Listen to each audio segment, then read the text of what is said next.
All right, call the meeting to order. And a moment of silent prayer.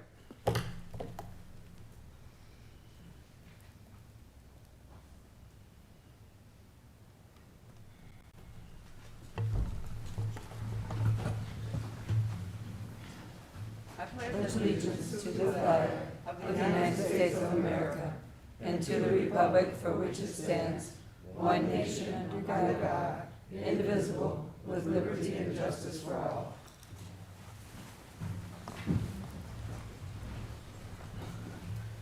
Roll call, Mrs. Frank. Mayor Kendall. Present. Councilwoman Costantino. Present. Councilman Jenny. Here. Councilwoman LaPrat. Present. Councilwoman Sawicki. Here. Mayor Pro Tem Williams. Present. Councilman Tucson. Here. Acting City Manager Szymanski. Here. City Attorney DeWally. Here. Okay, I need approval of minutes. I need a Madam motion. Mayor, Yes. I'll offer the motion to receive, accept, and file the minutes of the regular city council meeting held March 4th, 2024, and to receive and file the beautification commission meetings held January 29th, 2024, and February 26th, 2024. Support. All in favor? Aye. I'm sorry, is there any discussion? All in favor? Aye. Any opposed? Motion carries. It's not on our agenda, but we have a presentation from the Helms, and I would like you all to come forward and make your presentation.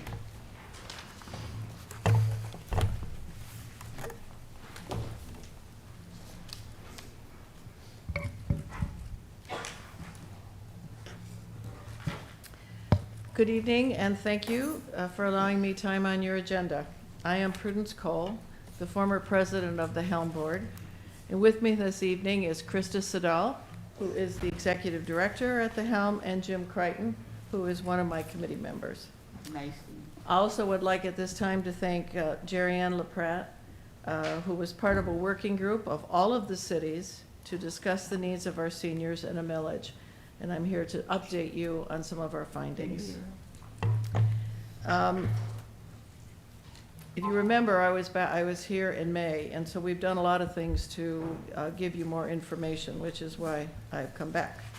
So I'm going to update you on the status of our efforts to allow your community to decide if they want to ensure there will be adequate support for the seniors in the future. Support for important programs such as wellness information and assistance, well-being checks, Medicare assistance, medical equipment loans, transportation to medical appointments, friendly reassurance checks, health and wellness education, and continuing enrichment programs. And most important, social connections which make life worth living and which are extremely important as we age. These are just some of the programs that are currently provided through the Helm and by financial resources almost solely from the donor community. These programs ensure the continuation of the life that our residents have come to expect in our community and to be able to remain in their homes safely and with dignity and respect. This is what we believe our communities are about and why we do what we do at the Helm. My presentation last spring was to alert you that the current model of supporting our seniors for the last 45 years, a population which is growing, is not sustainable through philanthropic efforts. The projections from SEMCOG, Southeastern Michigan Council of Governments, is that our population in the Grosse Pointes and Harper Woods will be jointly at 22% by 2030. So I have passed out packets to you, and if you will turn to page 3 of the packet, this is SEMCOG's senior population forecast for all of the communities. So we're talking about the 5 Grosse Pointes and Harper Woods. And this is where you can see the growth, looking at age 65 and above, and then also age 85 and above, which is important to understand because of the change in the demographic because at 85, you look at a higher incident of death. So if you look at the pie chart up at the upper right-hand corner, it shows seniors age 65 and above by 2030 will be at 22%. If you turn the page, you will see Harper Woods. Now, interestingly, Harper Woods has a smaller percentage of seniors. There, you at in 2030, you will be at 15%, age 65 and above, and you can see below what the age spread is for age 85 and above. But the population forecast of aging seniors is going to continue to go up, as you can see by 2040, what that's going to look like. So thus by 2030, roughly 1 out of 6 residents in Harper Woods will be seniors, and as you can see, this growth will continue. The majority of communities in Michigan have faced this same issue of supporting their seniors, but elected to utilize Michigan Act 39 of 1976 to allow municipalities and counties to fund critical services for seniors by a millage. At this time, 72 of the 83 counties in Michigan have approved a senior millage, with additional counties covered in part through municipal millages. For those few counties or municipalities which do not have a millage, many provide funding in their municipal budgets to meet their community obligations to their seniors. An example of this is Macomb County does not have a county millage, as neither does Wayne County, obviously. And yet St. Clair Shores funds their senior activities out of their municipal budget about around about $500,000. We recognize that you are under difficult constraints in your current budgets. That is why we have not suggested that we need you to add funding for senior wellness programs. We are currently filling this need at the helm. But without this work we do, we know you would be facing increased impact on your city services. And here I will quote Wayne State University Institute of Gerontology. Without senior programs, cities will face increased medical emergencies, more ambulance runs, more isolated and depressed residents, a deteriorating housing stock, and a fraying social fabric. Regarding the issue of isolation and depression, a recent article in the Detroit Free Press identified that older white men are now the leading group to commit suicide, in many cases a consequence of isolation. And Mitch Albom's article is in that packet as well. I looked at statistics today that Jim was able to get for me, which shows we hear a lot about the issue of suicide of young people, which compared to older people is so little. And it is basically a crisis that nobody is really talking about. And the way to overcome that, in part, is to ensure that seniors have adequate, not only resources, but adequate social connections. In response to your questions last spring regarding community support, we engaged a highly qualified Michigan polling firm, Epic MRA, to ask the question of community support of our residents. Surveying 400 individuals, equally distributed by community and age, the results were that 61% said they would support a millage for senior services. Let me share the results for the community and for your city with you. So if you turn 2 pages, you will see millage vote intention by all communities that we surveyed. So that's all 5 Grosse Points and Harper Woods. So yes is 61%. And as you can look down below that, you will see that what's very interesting is that the support was very high, surprisingly also from the 35 to 49-year-olds, and then higher for the 50 to 64-year-olds, and then slightly higher for 65 and over. And the next page will show you what the support was in Harper Woods. And there, the yes was 66%, said they would support a modest millage in support of seniors. And again, 50 to 64-year-olds were at 23%, and 65 and over were 25%, with a total of 66. So we were very encouraged because in every community that we surveyed, which were all of them, the response was very positive. And this is without going out and doing any sort of campaigning. If you do a millage, you need to go out and advertise, I mean, not advertise, but you need to be able to make sure the public understands what you're doing.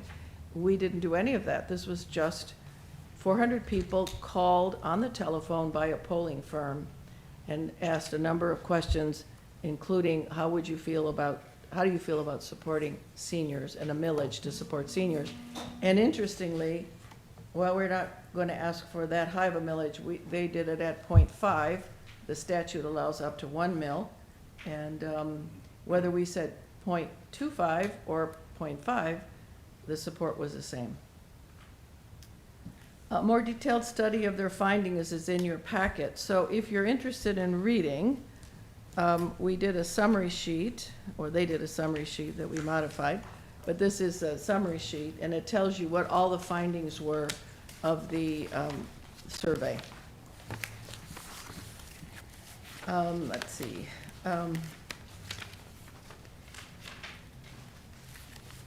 To reinforce the validity of this poll, they also tried to assess how the community was feeling toward their city services in general. So this is an important issue. If your constituents are not happy with the services they're getting from you, they're not going to be happy with adding anything else on. So I'm pleased to share with you that the results for Harper Woods' perception of city services was very high, almost 70%. 70% said excellent to pretty good, and then a smaller amount said fair to poor. So the excellent to pretty good outweighs, and so it was a good response relative to how the community is feeling. The state statute which authorizes senior service millages provides for up to 1 mil, as I said. We will be requesting 0.4 for 6 years. This funding will enable the continued delivery of basic support, but also implementation of the additional critical programs. Thus, 0.4 mils will be on average $16 per year, or slightly more than $1 per month for residents of Harper Woods. So if you turn to, sorry about all these pages, but if you turn 2 pages, you'll see the estimated senior millage tax impact for Harper Woods. And what we're looking at is the average property tax will be $16 for the year, with a total revenue of about $100,000 in total coming from Harper Woods. And then the sliding scale on the side can show you that the vast majority of people will be paying between 0 and 38, and then it slides down from there. So this gives you a perspective of what the impact will be for residents. Let's see. Okay. And the Helm is currently the provider of most services for seniors. Again, we do this primarily through resources generated through philanthropic efforts. But all 501c3 organizations are experiencing a reduction in fundraising, estimated to be 10% this year. And as I pointed out, we know the numbers and thus the needs are only going to increase. A review of the support we envision being funded by the millage is in your packet. So this is the last set of slides.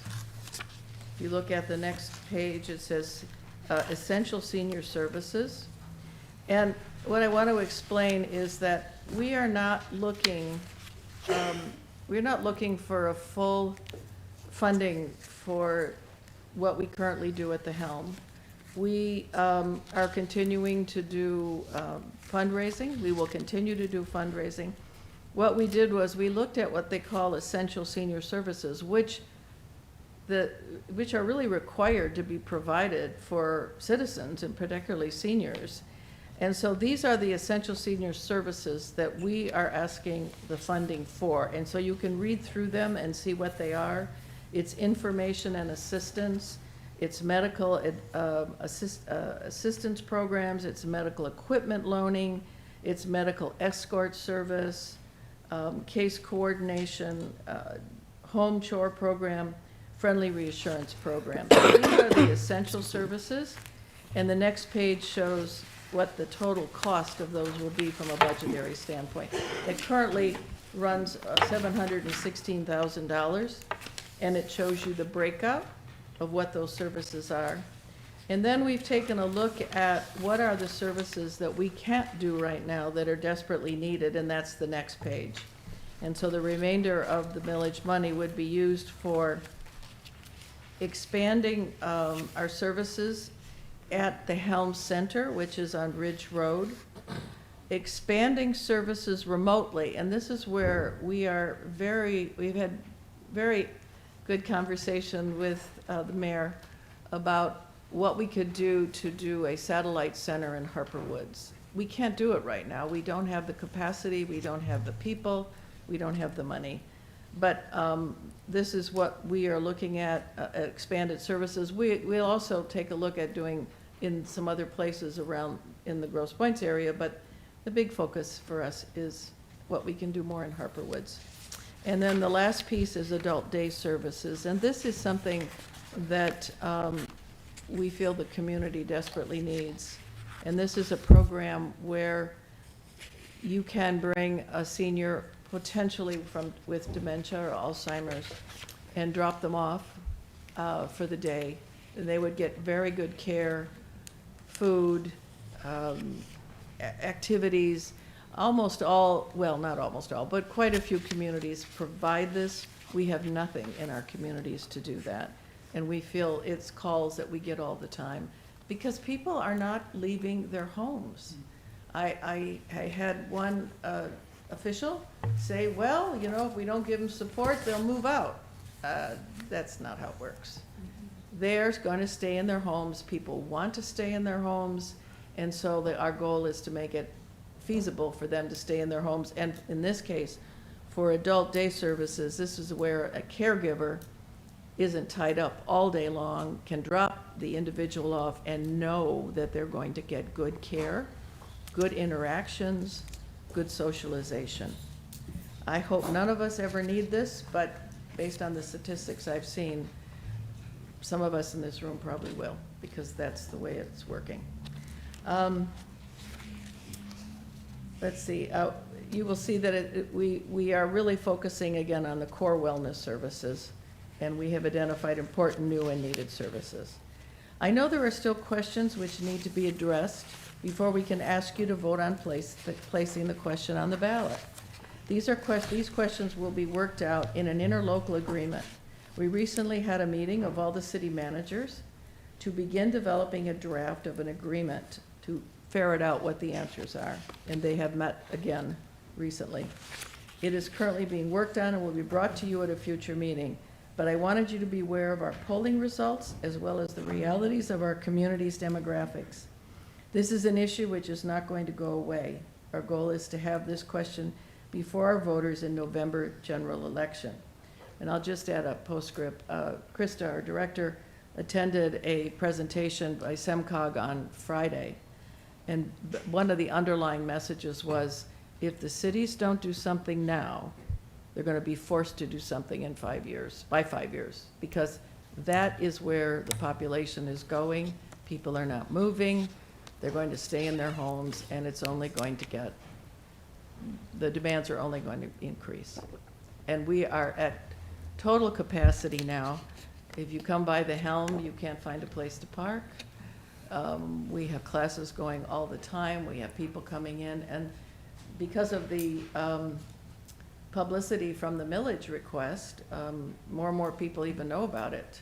And so I guess I'll make one last point. You know, when I talk about we're looking for support for wellness services, I always like to say, we're not asking the citizens to pay for bingo. But I want you to know that bingo is one of our most popular programs, and a good portion of the people that come to bingo are from Harper Woods.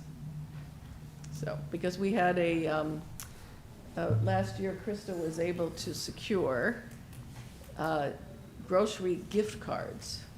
Was it $100? $100 gift cards. and she held them back for the bingo players. And so most of them went to people in Harper Woods, and they were crying. There was a $100 food card to Myers? To Myers. So, we are taking care of you people. I know the people in Harper Woods, I know sometimes you think, well, you're over there, but they do come over, and we are very focused on Harper Woods. And Krista is working on a new program. Kristen? Sure. Yeah. Do you have a minute? She's got something that she's been working on for Harper Woods. Thank you. So we are doing about 200 programs a month currently, which is great, and we have a lot of Harper Woods friends that visit us consistently, so we're happy about that. But the last time we were here, we were asked how many of our residents use that, you know, how many use Meals on Wheels, how many use these? So I pulled some statistics today at my lunch hour. In 2023, we had 68 clients from the city of Harper Woods receiving Meals on Wheels consistently every week. To give you a framework, we usually have about 90 clients total, so 68 of them were from Harper Woods for Meals on Wheels. Right now, we're serving 120 clients a week. We've seen a 26% increase in Meals on Wheels, and we served 26,000 meals last year. In 2023, 11,814 of the meals that we served were specifically for Harper Woods.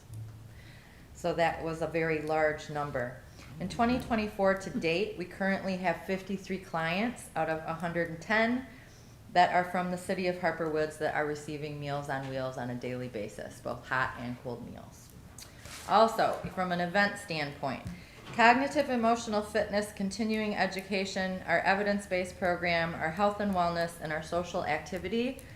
Last year, year to date to this date today, we had 1,511 events that were attended by Harper Woods residents. 1,511, which is quite a bit of those. Some of those were classes, some of them were lunches, some of them were educational components, different things of that nature.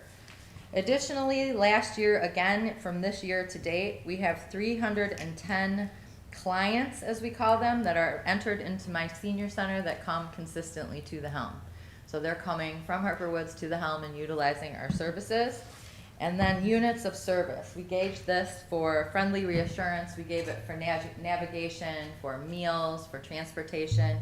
We had 1,122 units of service provided to Harper Woods within the last year. So again, that's a fairly large amount compared to everyone else. And last but not least, transportation, which is always key, right? We have to get everyone everywhere. PATS is very important. Part of that money that we have allotted to our adult day program, about $100,000 of that will be allotted to PATS so that we can continue to provide transportation and door-to-door. Door-to-door being very important as our seniors age. Last year alone, only for Harper Woods, we provided 5,054 rides for seniors in Harper Woods. So again, I think the numbers just tell the story when you start saying, well, do we really utilize this and do we need it? So I wanted to do what I said, which was come back with some numbers for you today. Do you have any questions? Well, let me just explain something about Meals on Wheels, because this is something people don't seem to understand. Meals on Wheels is a government-funded program, but it is allocated, there's a number of seats allocated by Wayne County. So Harper Woods has X number, and Grosse Pointe Shores has X number, and city, blah, blah, blah. Well, the reality is, if you call in and you're Harper Woods is allocated 30 and you're call 31, in most cities, you go on a waiting list and you don't get it. But we pick up all of those requests. If you qualify for Meals on Wheels, and if we're over the allocation, it doesn't matter. We still provide Meals on Wheels out of the money that we raise through donations. So we cover everybody, and so it's real critical to understand that there would be people that wouldn't be getting Meals on Wheels if we didn't have what we did. So now you can answer. You have questions for either me or Krista? Let her do hers first. Okay. I went to pick up a senior yesterday to drive her somewhere, and I noticed her porch was falling in, like it's like dangerous at this point. Do you guys have services to help people like that? She's, not able to do anything herself like that, and she doesn't have the financial means since she's unable to work right now. I would Due to have her medical call reasons. our information and resource person, which is Chris Brown. Chris can refer her, but I know there's one particular program through the church that's providing some additional housing dollars through the community to do things like roofs and porches and furnaces and things of that nature. So that might be a good thing. We do have an excellent home safety program, but that's really more minor. It's changing light bulbs, putting in, fixing a window, putting in a smoke detector, things like that. But for something like a porch, I would definitely call Chris and ask. What's that number? I can get that for you. I'll bring you up my card actually with a, I'll give you this. This is our journal and there's my card. And you can just call the general number and ask for Chris Brown. Okay, thank you. Yeah. All right, Regina? Hi. Hi. I do believe the Helm provides some very essential services for seniors. And I was looking at some of your numbers in here, and I did have a few questions, if you don't mind. Yeah, sure. Okay, the 400 respondents with the telephone call, when surveys do those types of call, they're called voluntary response group because you're only reaching those people who voluntarily respond. Right. And so you really don't hear from the people who would not have responded. So sometimes I create a little bias in the results because it's voluntary. With Epic MRA, which is a Lansing firm, that does polling for the elections, said that our error rate, or our, I don't think they call it an error rate, but it's like 0.04. And so what they have ways in which if somebody doesn't answer, they add a name onto the list or something. They've assured us that they make it as uniform as they can. But I hear what you're saying, but they try very hard. They're incredibly reputable. They're the best, the ones recommended to us. Okay, and your estimated senior millage tax impact? Yeah. I see that this first bar for Harper Woods is like 5,800 homes. And I know you say the average property tax is 16, but since that bar is the part of the average were these really low ones that went into that average. So that first bar is really between $0 and $38. Right.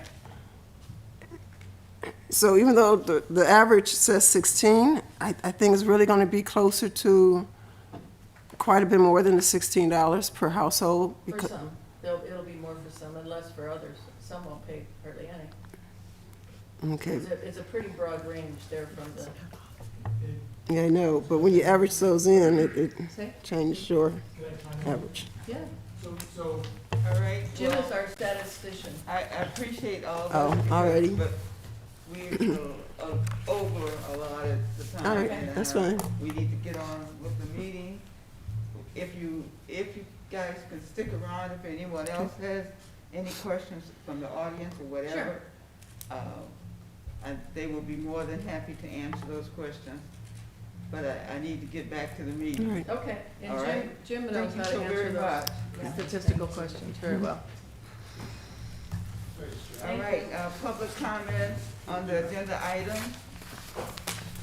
Only on the agenda items, seeing none, let's move on. I need, a resolution for the consent agenda. Madam Mayor, Yes. make the resolution to approve the consent agenda items 1 through 8. Support. Okay, any discussion?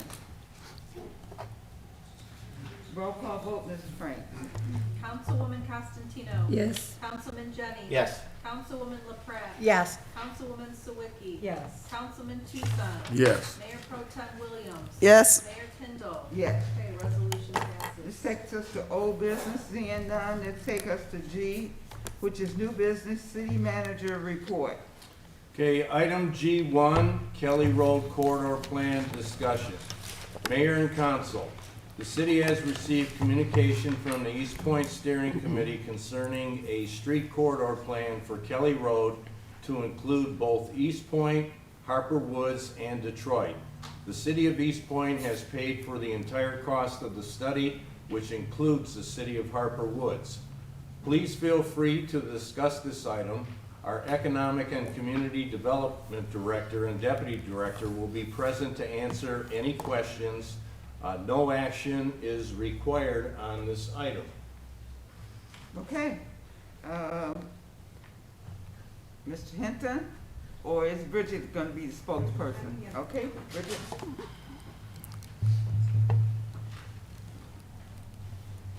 Hello, Council. So my name is Brigitte, and I'm one of the planners for the city of Harper Woods through the McKenna Consulting Services. And so I'm also working with the city of East Point as their planner. And can you hear me okay? Mm-hmm. Okay. And have been helping to facilitate this project. So a quick overview of what the Kelly Road Corridor Improvement Project is it is a multi-jurisdictional effort that is supported by a SEMCOG Planning Assistance Grant.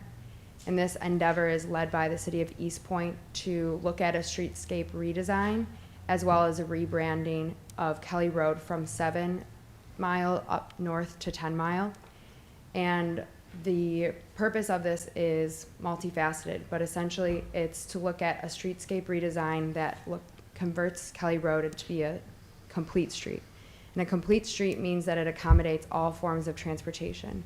So vehicle usage, pedestrians, bicyclists, even scooters, any type of transportation along the corridor, to not only improve the safety, but to improve the overall experience, as well as to make it a more attractive corridor, so better landscaping, stormwater management.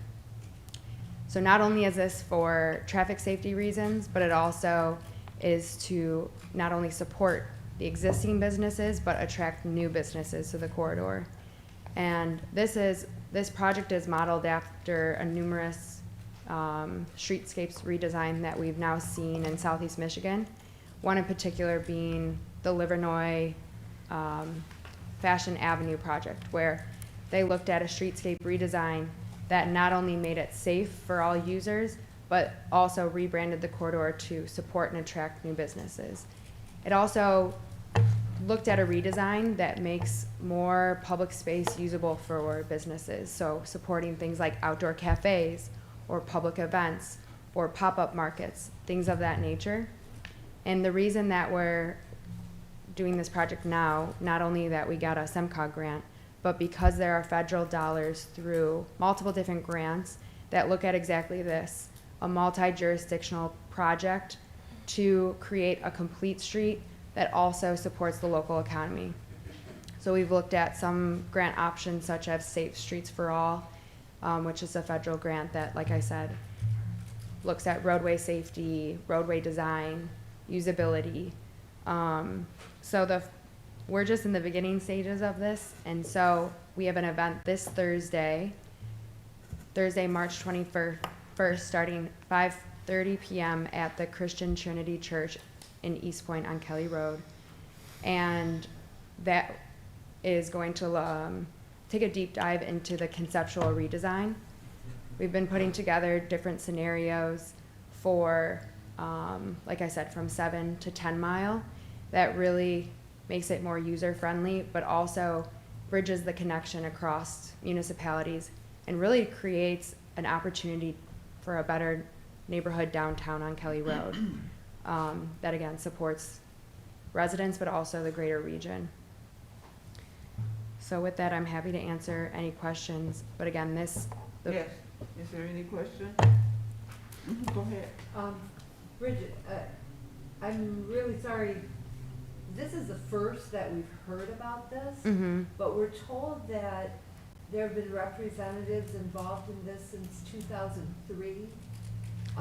So I'm kind of curious as to who's involved in this. Yeah. And we have no hint about what the redesign might look like. Sure. So can you give us a little? Yes, yeah. So this started in May of last year, May 2023, when, like I said, led by East Point, I worked with them and we reached out to city administration here, and we worked with the planning department in Detroit.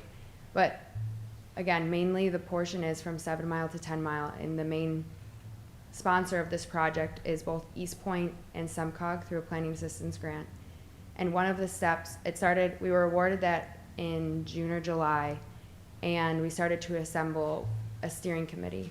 And that is actually made up of largely people who are more experienced with streetscape redesign. For example, we have people from SEMCOG who work specifically on neighborhood complete streets. So we have 2 SEMCOG representatives from AEW. We've had attendance from people at MDOT, Wayne County, Macomb County, members of McKenna. Again, city administration representatives. And really what we started to do was a technical analysis of what has worked in other municipalities with complete street redesign and what could possibly work here. And at this point, we're just in a conceptual redesign. So we have started looking at layouts, but Thursday's event is really to gauge what the public is interested in. So if you are able to attend, it would be much appreciated and very beneficial and impactful to the potential redesign and the direction that we go.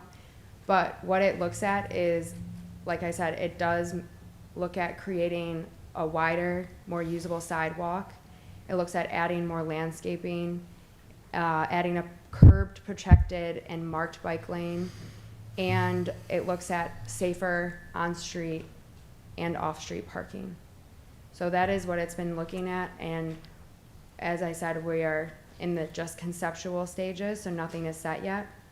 But we have been looking at what is called a road safety audit. So it looks at the history and the types of crashes that occur. And that was done through the research of AEW. And again, assessing what really would be the most impactful and what are some of the design elements that we would need to include. And the next stage would be starting to finalize the conceptual design. At this point, it's an overarching design. It doesn't do a full block by block by block, but that's what the next stage of looking for federal grants, such as the Safe Streets for All grant, would support. So, Madam Mayor, so it sounds as if the communities have not been involved in this, but instead we've had designers, AEW, engineers, developing this whole thing, and now the communities are gonna have a chance to have some say in this? Yeah, so we've been doing a lot of background research. I mean, that is pretty typical of how this goes because, again, it is a pretty intensive redesign that looks at not only how it's currently being used, but what are success stories. It's a lot of, again, it's a heavy engineering planning background, but it's all conceptual at this point so that now we are ready to have our public engagement and start to look at what people would like, what people wouldn't like. So again, Thursday's event, it's going to talk about the overall vision as well as start to look at some pieces, even an opportunity to yourself try to present a complete street redesign. And there's only one other thing I want to ask. Thursday is only a couple days from now, and for this being brought to the public this late in the game, are there additional dates that you're going to be doing this so that more Yes. people can get involved in this process? Yes, so we also do have a survey online, but again, this is just a very preliminary planning grant that was supported by SEMCOG.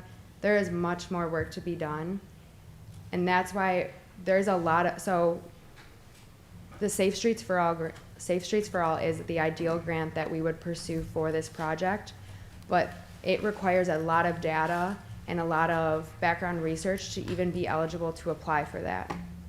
So once we obtain that funding, which would be a much larger funding opportunity, then we would have an extensive public engagement period. This is all, again, conceptual preliminary, before any construction drawings are made, any of the more concrete engineering drawings.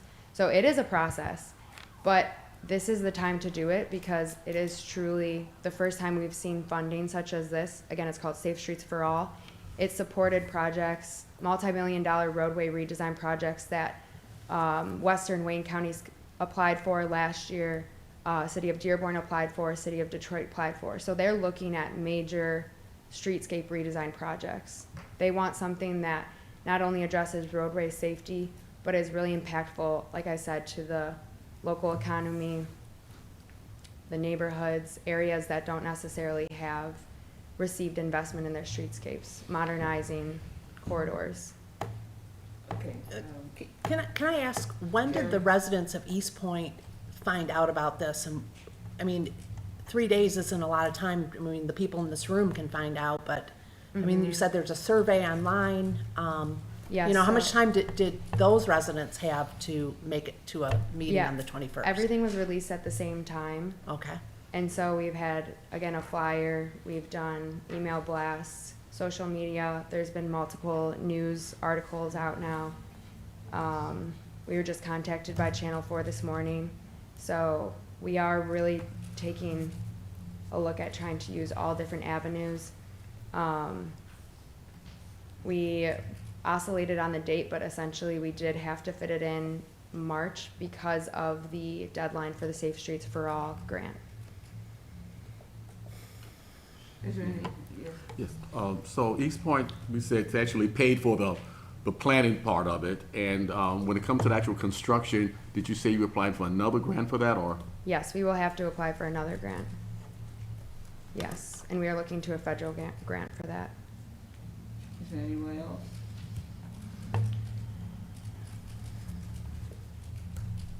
My 2 cents is that I don't like being called to a party that's already a party.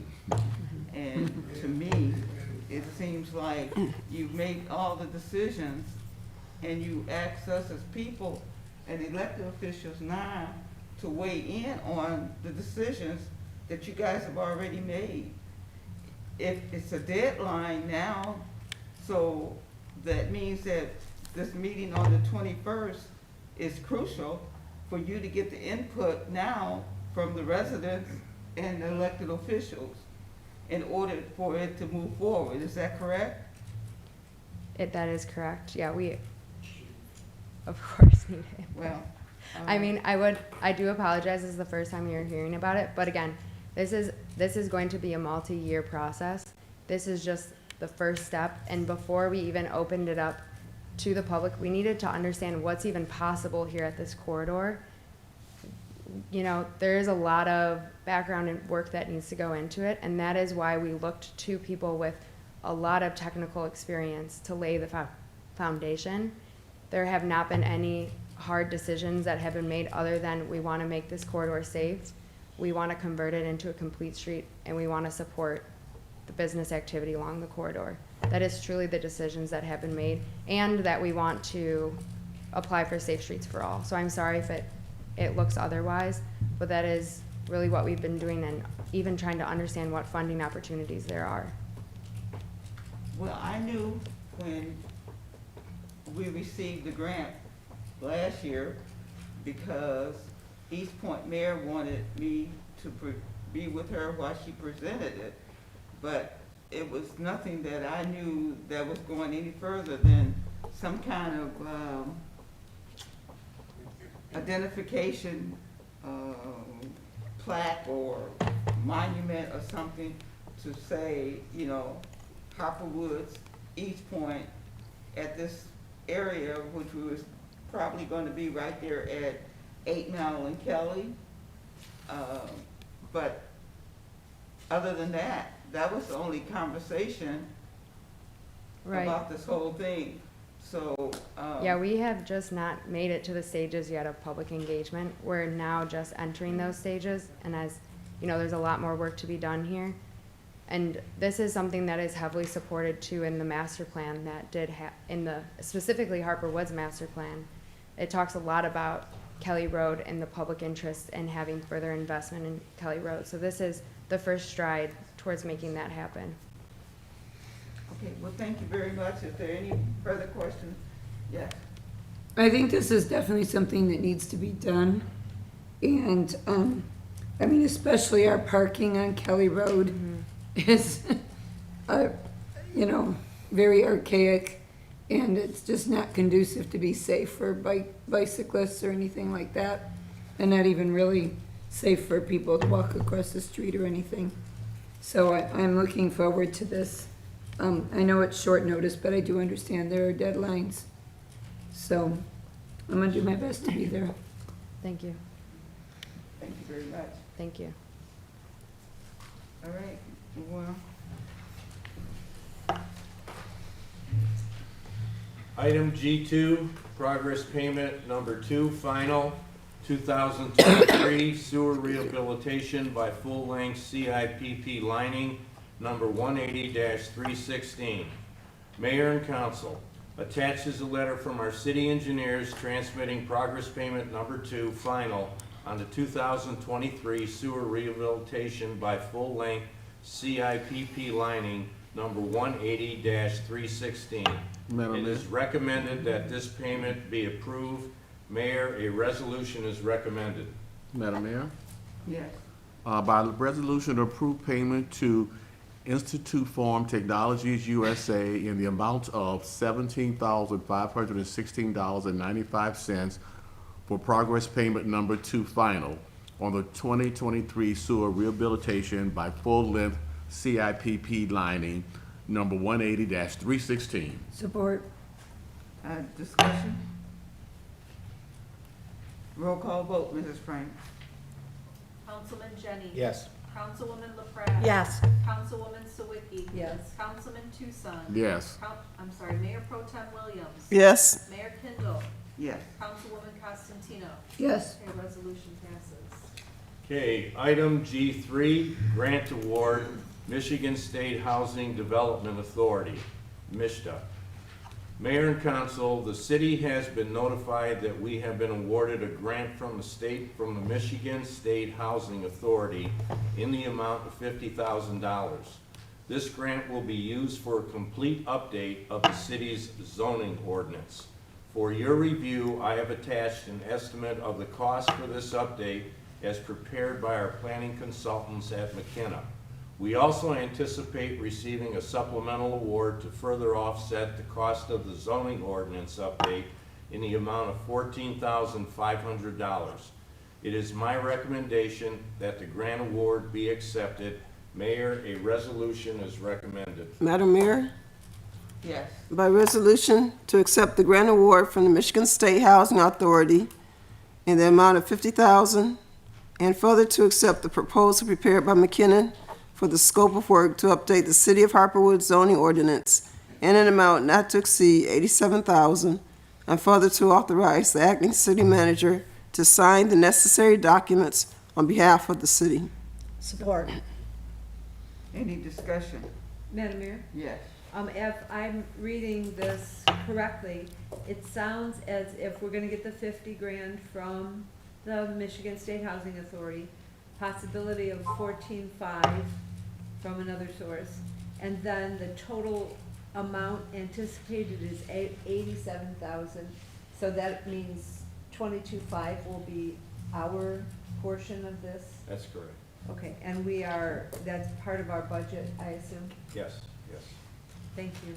Okay, Madam Mayor? any further discussion? Yes. When it says update our zoning ordinance, what are you really talking about? Well, you missed the meeting. Yeah, Bridget could explain that it was in the training this afternoon. All right, hello again. So a zoning ordinance, it sets all of the development requirements and design standards, both for residential, commercial, even parking, layout, circulation. So it's a intensive document that looks at the design, but also sets requirements for signage. Yeah, really anything that is seen or built within the city on private property. Okay, all right, thank you. Yep, you're welcome. Are there any further questions? Yeah, Madam Mayor. Yes, from reading this, it sounds pretty exciting. It will get us closer to our RRC requirements, and it also will welcome more more business, will make it a little easier for more businesses to come into the city, and also for housing. I look like this is really on the road to the right direction. Any more discussion? Madam Mayor, I think this is where I was scanning to find out, because I didn't mark the page. There was one thing, oh, I know, it's on our page 112. And Bridget, this would be task 7. It's joint training session. And the way it's written, and I think it might have just been an error, a typo, or perhaps because you're working with East Point on a similar project, I don't know. But it says, following the adoption of the updated code, we propose a joint training session with the Planning Commission and City Council to inform East Point leadership on how to interpret and administer the new standards.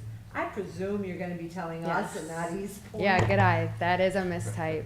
And yes, we did, I mean, this was, again, we've looked at this model, and this framework that we're proposing has been used in many other cities to do a full rewrite, which is a very intensive process. And one of the recommendations that we include is doing a joint training to discuss what these changes will mean in the future. You know, anything from parking to what new types of development it'll allow, how it'll make housing easier. So we do want to go through what we call as a joint training session and talk about, okay, now we've gone through this year-long process. We have this new zoning ordinance. Here's what it means. You know, we'll dive into things like what's a shared parking agreement and how does that impact businesses in the community. So again, it'll really depend on the outcome of the zoning ordinance, but we like to take the time to talk about what it means. Yes. One other question, as far as like the planning commission, the Harper Woods City Council, how intimately involved are you in the development of this? Yeah, so the model that we've used before, we do like to have a nice representation of elected and appointed officials. So we certainly encourage and would love a number of city council members, planning commissioners, but even some of the other commissions as well. For example, like the Beautification Commission. You know, there is a lot of economic development opportunities here as well. So we want input and representation from economic development. So it's a variety of city staff, elected appointed officials, and even resident volunteers. And you'll come to us requesting these people, or? Yeah, that'll be the first thing that we work on, is really how we're gonna decide, or just opening up the opportunity to gauge who is even interested in partaking in this process. Thank you. You're welcome. Any further discussion? Can you tell us when this will begin? We are ready to begin, so once it's authorized, we would start with task 1, which is project initiation and training, and then we would start doing our technical review, and then we would take the step of starting to assemble the steering committee and looking at going through the changes that we would want to make. So yeah, soon. yeah, we can probably start, next month, so April. Is there any other questions? All right, thank you very much. You're welcome. Roll call vote, Councilwoman LaPrat, Yes. Councilwoman Sawicki, Yes. Councilman Tucson, Yes. Mayor Pro Tem Williams, Yes. Mayor Kindle, Ms. Yes. Councilwoman Costantino. Yes. Councilman Jenny. Yes. Okay, resolution passes. Okay, item number G4, general obligation library bond, principal and interest. Mayor and council attaches a memorandum from the acting treasurer transmitting the annual principal and interest payment for the general obligation library bond. This is the last full payment on the principal, and there will be one more interest payment later this year. I have reviewed this and I concur with her recommendation that this payment be approved. Mayor, a resolution is recommended. Madam Mayor, Yes. I make the resolution to approve payment to the Bank of New York Mellon in the amount of $325,000 for the principal and $7,312.50 for the interest, a total of $332,312.50 on the 2004 general obligation library bond. Support. And discussion? Roll call vote, Mrs. Franks. Councilwoman Sawicki. Yes. Councilman Tucson. Yes. Mayor Pro Tem Williams. Yes. Mayor Kindle. Yes. Councilwoman Constantino. Yes. Councilman Jenny. Yes. Councilwoman LaPrat. Yes. Okay, resolution passes. Okay, item G5, State of Michigan Clean Water Program Project, Principal and Interest. Mayor and Council attaches a memorandum from the acting treasurer transmitting the principal and interest payment to the State of Michigan Clean Water Program. I have reviewed this and I concur with her recommendation that this payment be approved. Mayor, a resolution is recommended. Madam Mayor, Yes.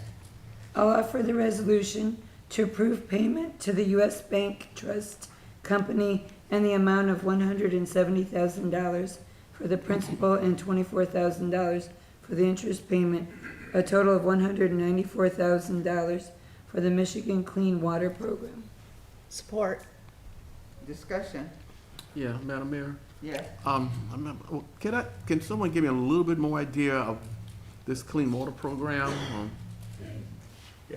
This, it covers everything from water meters to efficient energy usage within the city.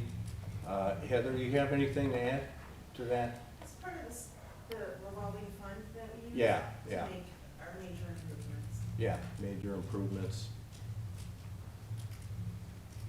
When we didn't have a lot of money, we had to take a bond out a few years ago, and this is, one of the This is payments. part of it? Yeah. Mhm. So we're paying the principal and interest on this bond issue Correct, that we taking out. correct. Does that answer the question? I'm not that clear exactly what is still covered, though. If we can get just one or two or three examples, I would appreciate it. I will send it to you in an email, Okay. okay? Yeah. Madam Mayor? Yes. I know that Heather just informed us or just mentioned about the water meters. Was this part of the bond that we took out in order to make our water meters readings electronic or whatever that is that makes them more specific on a monthly basis? Because I seem to remember that. That was one of the uses, Okay. yeah. Is there any further discussion? Seeing none, roll call vote, Mrs. Franks. Councilman Tucson. Yes. Mayor Pro Tem Williams. Yes. Mayor Kindle. Yes. Councilwoman Constantino. Yes. Councilman Jenny. Yes. Councilwoman LaPrat. Yes. Councilwoman Sawicki. Yes. Resolution passes. Okay, item G6, contract extension, 2024 miscellaneous concrete repair project number 180-338. Mayor and council attaches a correspondence from our city engineers regarding our 2023 miscellaneous concrete repair program. We have been reviewing an offer from L. Anthony Construction, who did last year's project, to honor their existing prices for an extension for 2024 with an increase in the mobilization fee to offset the additional cost for bonds, insurance, and materials. By extending this contract, we save the cost of preparing new bid specifications, advertising, and other startup costs. Further, based on other recent bids, we do not feel that bidding will result in lower prices. This work is spread throughout the city and contractors usually bid higher because of this, and it would not be cost effective to rebid it. I have discussed this at length with the engineers and agree with their recommendation. We recommend that the modification be approved. Mayor, a resolution is recommended. Madam Mayor, Yes. I'll make the resolution to approve the contract modification in the amount not to exceed $100,000 with L. Anthony Construction of Shelby Township for the 2024 miscellaneous concrete pavement repair program number 180-338. Support. Discussion? Yes, Madam Mayor. What is a mobilization fee? It's basically, it's a nice way of saying inflation cost. In this particular case, it's $8,000. Okay. Any further discussion? Roll call vote, Mrs. Franks. Mayor Pro Tem Williams. Yes. Mayor Kindle. Yes. Councilwoman Constantino. Yes. Councilman Jenny. Yes. Councilwoman LaPrat. Yes. Councilwoman Sawicki. Yes. Councilman Tucson. Yes. Okay, resolution passes. Okay, item G7, contract extension, 2024 pavement joint and crack ceiling, number 180-341. Mayor and council, attached is correspondence from our city engineers regarding our 2023 pavement joint ceiling program. We have been reviewing an offer from Michigan Joint Ceiling, Inc., who did last year's project, to honor their existing prices for an extension for 2024. Similarly to the previous item, that by extending this contract, we save the cost of preparing new bid specifications, advertising, and other startup costs. Further, based on other recent bids, we do not feel that bidding will result in lower prices. This work is spread throughout the city, and contractors usually bid higher because of this, and it would not be cost-effective to rebid it. I have discussed this with the engineers and agree with their recommendation. We recommend that the modification be approved. Mayor, a resolution is recommended. Madam- Mayor, Yes. I'll offer the resolution to approve the contract modification in an amount not to exceed $75,000 with Michigan Joint Ceiling Incorporated of Farmington Hills for the 2024 pavement joint ceiling program, number 180-341. Support. Discussion? Seeing none, roll call vote, Mrs. Franks. Mayor Kindle. Yes. Councilwoman Constantino. Yes. Councilman Jenny. Yes. Councilwoman LaPrat. Yes. Councilwoman Sawicki. Yes. Councilman Tucson. Yes. Mayor Pro Tem Williams. Yes. Resolution passes. Okay, item G8, contract extension, 2024 storm sewer and catch basin repair project, number 180-337. Mayor and council, attached is the final correspondence from our city engineers regarding contract extensions. This item is the storm sewer repair project. We have reviewed the offer submitted by Great Lakes Contracting Solution, LLC, to continue this project with an extension of their 2023 unit bid prices. Again, by extending this contract, we save the cost of preparing new bid specifications, advertising, and other startup costs. Further, based on other recent bids, we do not feel that bidding will result in lower prices. This work is spread throughout the city, and contractors usually bid higher because of this, and it would not be cost-effective to rebid it. As with the previous contractors, they have done excellent work, and it is in the best interest of the city to approve this. I have discussed this with the engineers and agree with their recommendation. We recommend that the modification be approved. Mayor, a resolution is recommended. Madam Mayor, Yes. my resolution approve the contract modification in the amount not to exceed $100,000 with Great Lakes Contracting Solutions, LLC of Waterford for the 2024 storm sewer repair program, number 180-337. Support. Discussion? Yeah, Madam Mayor. Yes. These last three resolutions, I'm glad to see. It's kind of like a good way of kind of reinforcing what we've done and maintain it a little bit better and to give it a little bit more longevity. So I'm happy to see these resolutions here. Yeah. Okay, any further discussion? Roll call vote, Mrs. Franks. Councilwoman Constantino. Yes. Councilman Jenny. Yes. Councilwoman LaPrat. Yes. Councilwoman Sawicki. Yes. Councilman Tucson. Yes. Mayor Pro Tem Williams. Yes. Mayor Kindle. Yes. Resolution passes. And Mayor, that concludes the city manager's reports. Okay, call the audience, you have 3 minutes, identify yourself, and let's get it going. Mr. Kadat?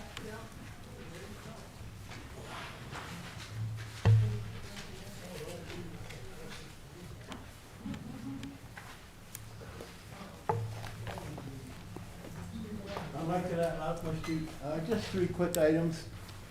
With the weather getting warmer, I think it's really imperative that the city do something about these loud, wild parties that go on with loud music hour after hour and into the wee hours of the night, sometimes midnight, 1 o'clock, 1 a.m.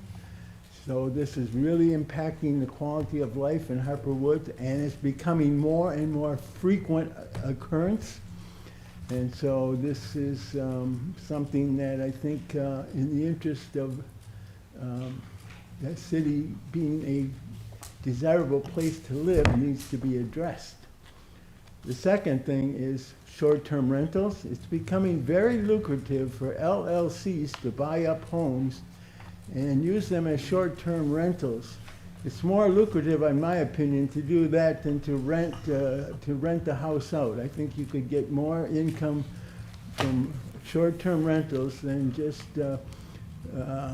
renting it on a longer-term basis, mainly because of you would lose the Homestead Exemption Act and on normal rentals, and also the taxes are pretty high in Harper Woods on rental property. So I think that needs to be addressed. I know on my block, there's one house that many different cars are there at various days, and I think it's a short-term rental, and this impacts the stability of the neighborhoods, and you really want a hotel next to you. This is a commercial, this short-term rental it's a commercial enterprise. It should not be allowed under residential zoning ordinances. And to me, it's just a blatant business. It's commerce, okay? And the third thing is, I'd like to know if you have any information. The taxes collected on the Milk River fees, how are those revenues from the taxes matching up with the cost of the Milk River expenses? Is the current rate, which is ad valorem, sufficient to cover the Milk River expenses, or are there surpluses in that fund, or how are those two balancing out? Originally, I want to say that it's revenue neutral. We operate on a break-even basis, but to accurately predict that every single year, we have to wait until tax collections take place. You never get tax collections at 100% during the year. It can go anywhere from a good year might be, low 90s. In a bad year, it may drop to low 80s. Mm-hmm. And what we do is we reevaluate the rates, which is what we're going to do this year, and we adjust the millage rate, and it's been to lower that rate as the tax valuation base expands to where we just have enough money in that fund to cover principal, interest, and operation and maintenance costs from Wayne County. There are no other costs in that fund. Okay. So what you're saying, you break even. Yeah, you attempt to match the millage to a break-even point. Yeah. Okay, well, thank you. Mm-hmm.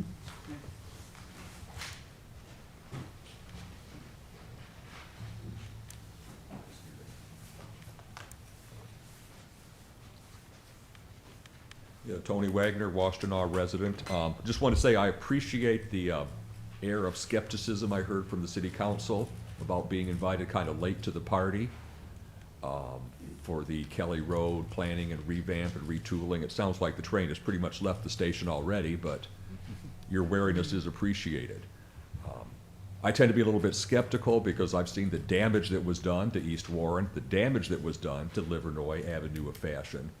I just hope we're not here in 3 to 5 years listening to the shoppers, especially the merchants, crying because they're being driven out of business by long-term delays getting these projects completed, because that's what's happened on Livernois. They put a big median in against the wishes of the neighborhood, realized it wasn't working, tore the median back out, then they started with the big wide sidewalks that took forever, and people went out of business in the meantime. So I hope we're not going to be in that situation in 5 years. And especially with the bike lanes, because I never see anybody use them. Sounds great in theory. I've traveled Grand River from where 94 and Grand Boulevard comes in, all the way past Evergreen and back, and not a single person riding their bike on a beautiful day. But anyway, the thing I really wanted to ask about, or just comment upon, is I used to get the daily crimemapping.com reports in email that showed the property crimes, vandalism, whatever, on a by block level. I looked at it every day. I would share things with my neighbors. It was very helpful, very informative to have those reports, and they seem to have vanished with the beginning of 2024. So I don't know if the city of Harper Woods made a decision not to participate, whether it was cut out by the vendor, but those reports were helpful. I looked forward to getting them, and they vanished. Thank you. Thank you.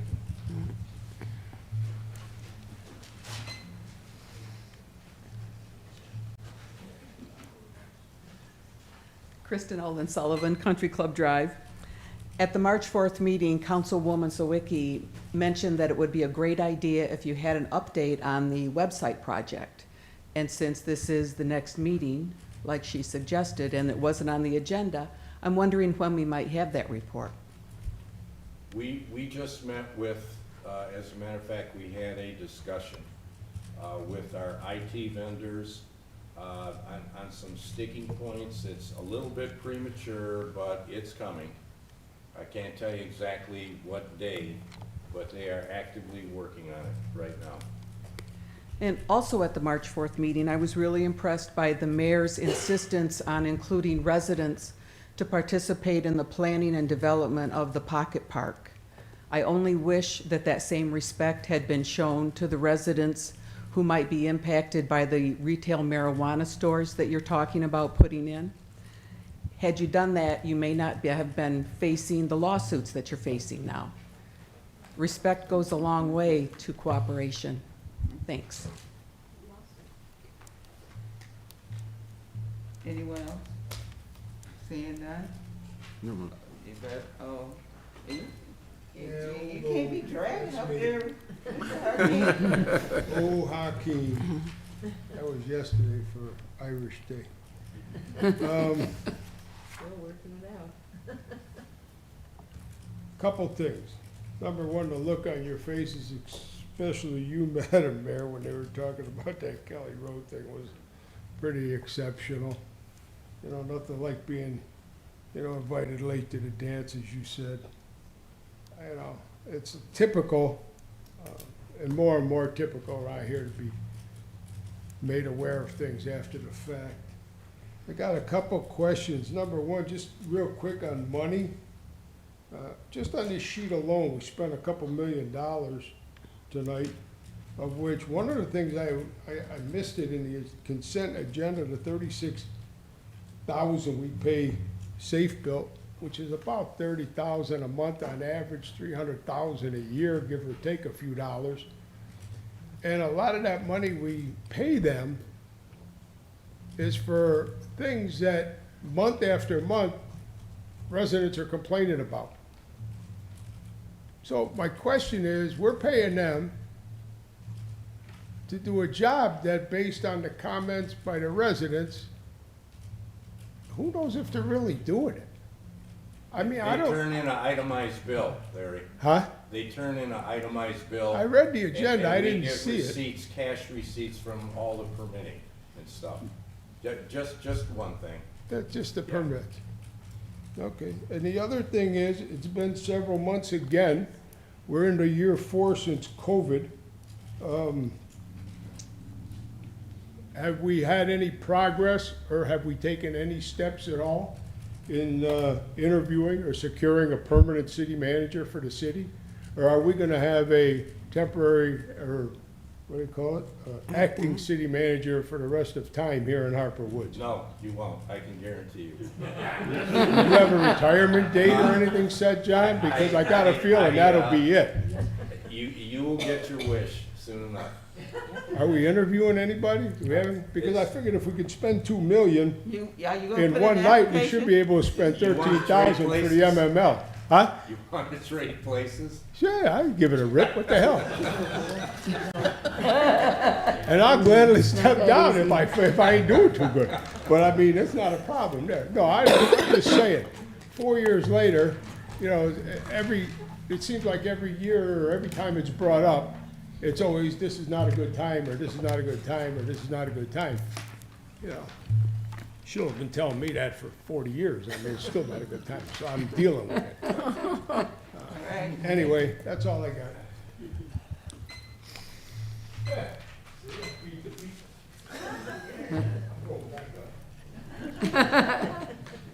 Hello, my name is Teresa. I live on Woodland.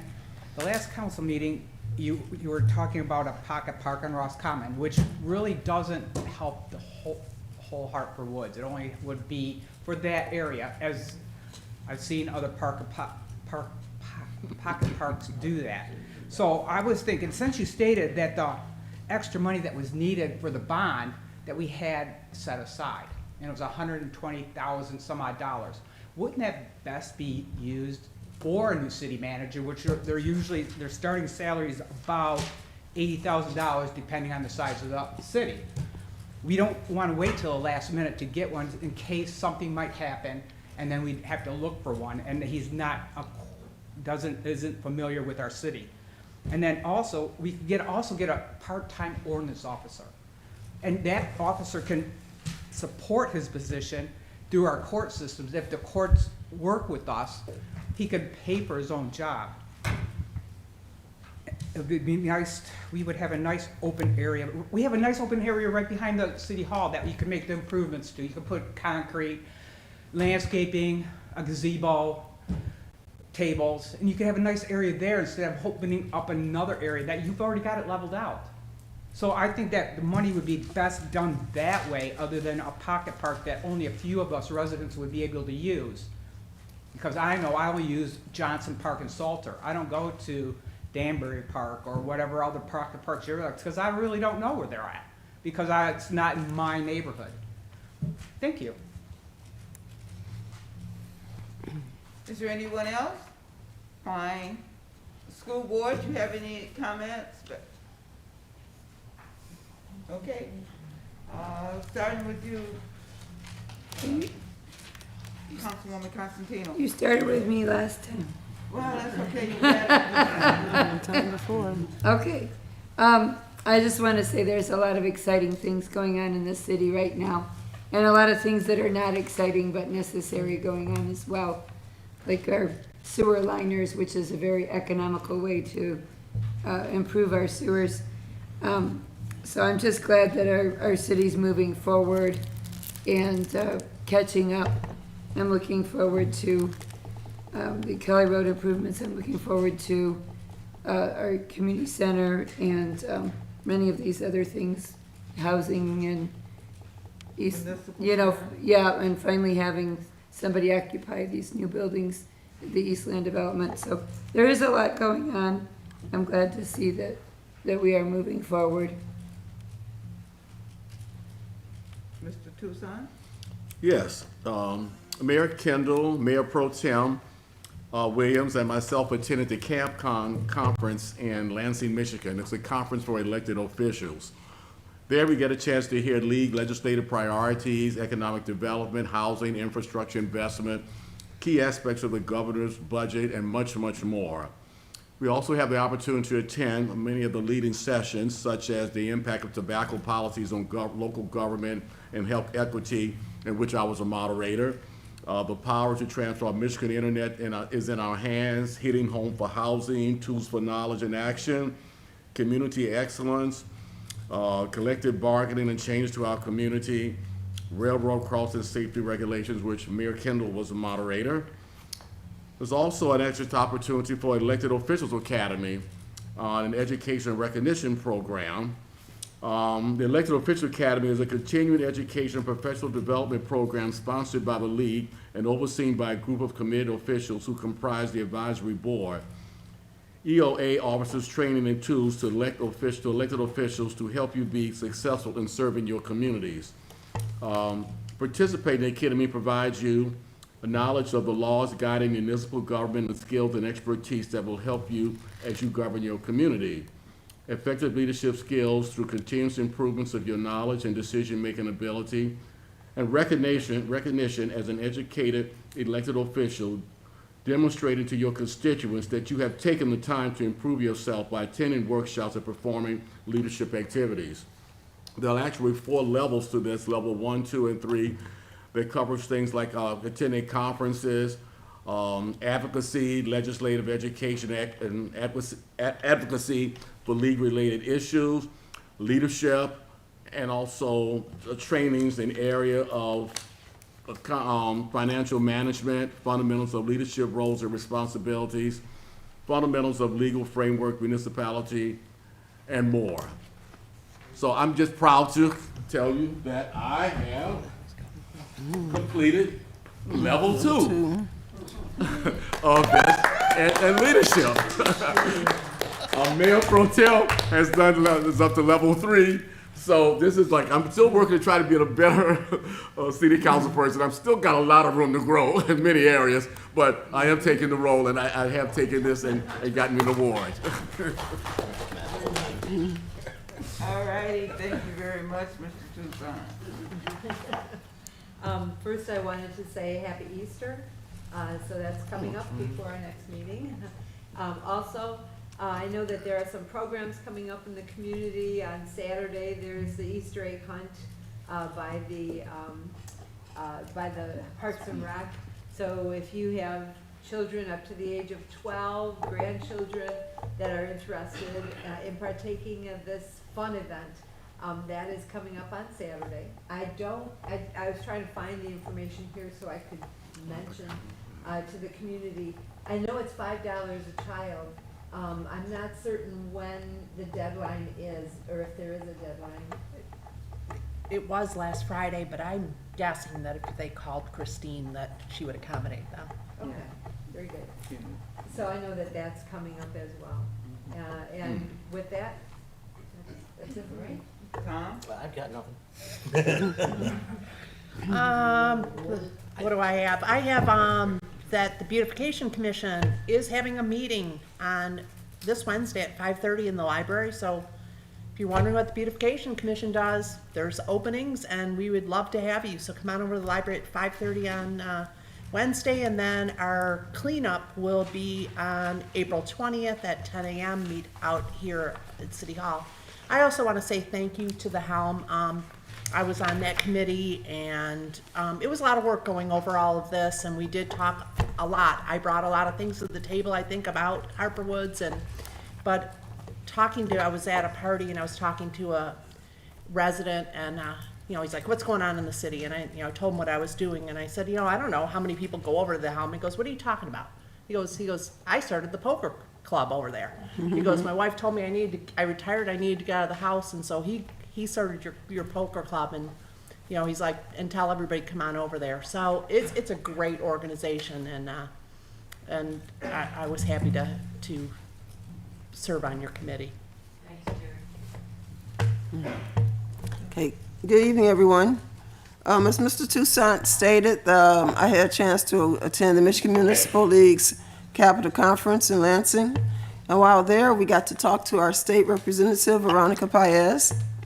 She's very supportive. She often shows up at almost all of our events, and she was definitely there for all of us to speak with her at the Capital Conference. I also spoke to Speaker of the House, Mr. Joe Tate. And one of the issues that they were talking about in Lansing, one of the big issues was about short-term rentals. So they had legislation that's coming out pretty soon about the short-term rentals. So I thought that was really interesting, because it was something that's happening all over the state. So they were definitely, had some new legislation that's coming out about the short-term rentals. And that's it for me. Thank you. All right, that leaves me, and just quickly, I just want to remind everyone that the Lions Club Pancake Breakfast is this coming Sunday across the street at the MBATS, $15. You can't get enough pancakes and sausages, but it's for a worthy cause, because the Lions truly serve our community. So I would hope that everyone, if you haven't got your tickets already, you don't worry, just show up and buy your tickets at the door. So other than that, How much is it? oh, 10 a.m. to 1. And that is Palm Sunday. And we changed the time so those people that Did she didn't say get how out of much? church until 12 would have an opportunity to get there, and those who had the early morning services still had an opportunity to be there. So please come out and support the Lions Club because they do so much for our community. Thank you. Madam Mayor, Yes? I'd love to make a motion for adjournment. Support. Yes? Is a motion? Support it. Okay, any discussion? No. Seeing none, all in favor? Aye. Any opposed? If you do, stay here by yourself.